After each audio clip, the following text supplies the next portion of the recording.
U.S. President Barack Obama admitting that the rise of Islamic State was triggered by the U.S. invasion of Iraq. He conceded that in an interview to Vice News. RT's Gayan Chikian has more on the president's unexpected admission.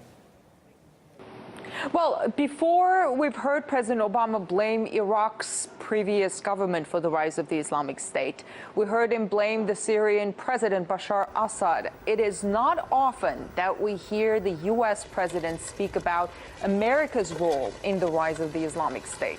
Take a listen.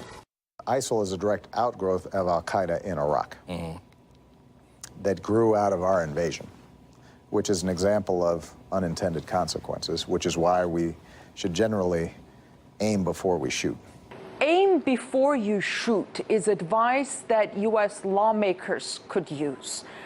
Those trying to undermine a potential nuclear deal with Iran. 47 Republican senators signed a letter to the Iranian Supreme Leader saying whatever the Obama administration agrees on can be easily revoked by the next U.S. president with the stroke of a pen.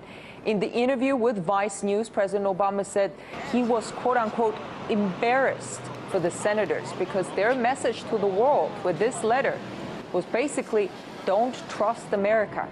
The Iranian Supreme Leader responded by saying the, quote unquote, backstabbing exhibited by the American lawmakers is an example of Washington's use of tricks and deception, which worries us. After considerable public backlash, a number of U.S. lawmakers have tacitly admitted their regret over signing this letter.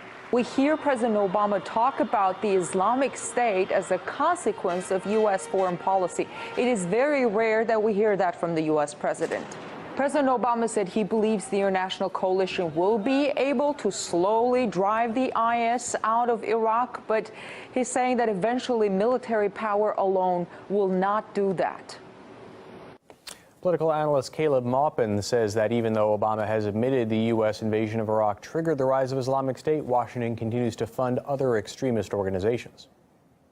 Well, it is certainly significant to hear it from the President of the United States. However, Obama did kind of gloss over and missed his own role in the creation of ISIL, and his own role involves the U.S. funding of the armed opposition in Syria. The U.S. is continuing this policy. The U.S. continues to fund groups like the Mujahideen Cult, which is a terrorist organization seeking to overthrow the Iranian government. The U.S. is also continuing to fund the armed terrorist insurgents that are tearing apart Syria, another secular Arab nationalist state.